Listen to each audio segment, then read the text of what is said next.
ஸ்ரீமதே ராமானுஜாய நமஹ. ஆழ்வார் எம்பெருமானார் ஜீயர் திருவடிகளே சரணம். அஸ்மத் ஆச்சாரியன் திருவடிகளே சரணம். ஸ்ரீசைலேச தயாபாத்திரம் தீபக்தியாதி குணார்ணவம் யதீந்திர பிரவணம் வந்தே ரம்யஜா மாதரம் முனிம். ஸ்ரீமத் கிருஷ்ண சமாஹ்வாய நமோ யாமுனசூனவே யத்கடாட்சைக லக்ஷாணாம் சுலபஸ்ரீதர சதா. மன்னுதிர்கால் இங்கே மணவாள மாமுனிவன் பொன்னடியாம் செங்கமலப் போதுகளை உன்னிச் சிரத்தாலே தீண்டில் அமானவனும் நம்மை கரத்தாலே தீண்டல் கடன். அஸ்மத் ஆச்சாரியன் திருவடிகளே சரணம். ஸ்ரீமதே ராமானுஜாய நமஹ. இங்கே 4ஆம் பத்தில் பெரியாழ்வார் திருமொழி, 4ஆம் பத்தில் 5வது திருமொழியில் 2வது பாசுரமே. இந்த ஆசைவாய் சென்ற சிந்தையராகின்னு ஒரு பாசுரம் பதிகத்தை ஆரம்பித்த நேற்று சொல்லி கேட்டிருப்போம். அதனுடைய அடுத்தது தொடர்ச்சி, அதனுடையதான அவதாரிகை. இந்த பாசுரத்துக்கு ஒரு அவதாரிகை சொல்றார். அந்த அவதாரிகளை சொல்றார், திருநாமம் சொன்னவர்கள் மோட்சத்தை பெறுவர்கள் என்கிறார். நாமம் சொன்னவன் கண்டிப்பாக மோட்சத்துக்கு தான் போவான் அப்படிங்கிறார். அந்த நாமம் சொன்னவன் மோட்சம்தான் போவான் அப்படின்னு அவதாரிகளை சொல்லிட்டார். ஏன்னா நாமம் எல்லாத்தையும் தரும், அருளோடு பெருநிலம் அளிக்கும், பலம் தரும் மற்றும் தந்திடம் போன்றவைகளெல்லாம் சொல்லிட்டு போகிறதுனால அருளோட கிருபையினாலே அந்த நாமம் என்னன்னு சொல்லிட்டானா, இவன் எப்படி இருந்தான், இவன் விருத்தி என்ன, எப்படி வாழ்ந்தான், ஜென்மாந்திர கர்ம வினைகள் என்ன, எதையுமே பார்க்காத நாமன் சொன்ன மாத்திரத்தினாலேயே இவன் மோட்சத்தை அடைஞ்சிருவான் அப்படிங்கிறத சொல்லிட்டார்.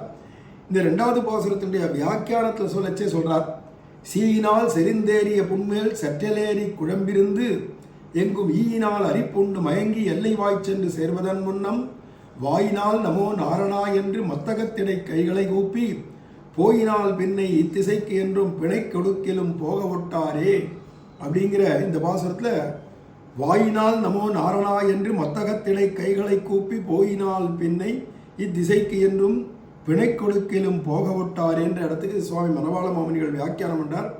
வாயினால் நமோ நாரணா என்று வாய் படைத்த பிரயோஜனம் பெறும்படி, வாய் படைச்ச பிரயோஜனமே நமோ நாராயணா. இங்கே மந்திரத்தை சொல்லலை, நாமத்தை தான் சொல்றார். எப்படி தெரியுதுன்னா, ஓம்காரத்தை சேர்த்து சொன்னாதான் அஷ்டாட்சர மந்திரமாகும். வெறுமனே நமோ நாராயணாய, இது பெரியாழ்வார் எங்கேயுமே சொல்லிட்டு வருது. பல்லாண்டிலேயே நமோ நாராயணாய என்று பாடும் மனமுடை பக்தருள்ளீர் அப்படிங்கிறதுலேருந்து நாராயண நாமத்தை தான் சொல்றது, நமோ நாராயணாய அப்படின்னு. அதுதான் இங்கேயும் வாயினால் நமோ நாரணாவென்று எனக்கு நான் உரியேன் அல்லேன் உனக்கு உரியேன் என்று சொல்லுகையிலே வாய்ப்படைத்தைக்கு பிரயோஜனம். அந்த பகவானுடைய நாமத்தை நமோ நாராயணா அப்படின்னு சொல்றது அர்த்தம் என்ன விசேஷன்றது மேலே காட்டார். நான் எனக்கு உரியவன் இல்லை, புறத்தியாருக்கும் உரியவன் இல்லை, நாராயணா உனக்கே உரிய சொத்து நான், நீ தான் எனக்கு உரிய சுவாமி அப்படிங்கிறது தெரிஞ்சுண்டு இவன் நமோ நாராயணான்னு நாமத்தை இறஞ்சி சொல்லிட்டானா வெறும்னு சொன்னாலே மோட்சத்தை கொடுத்துரும்.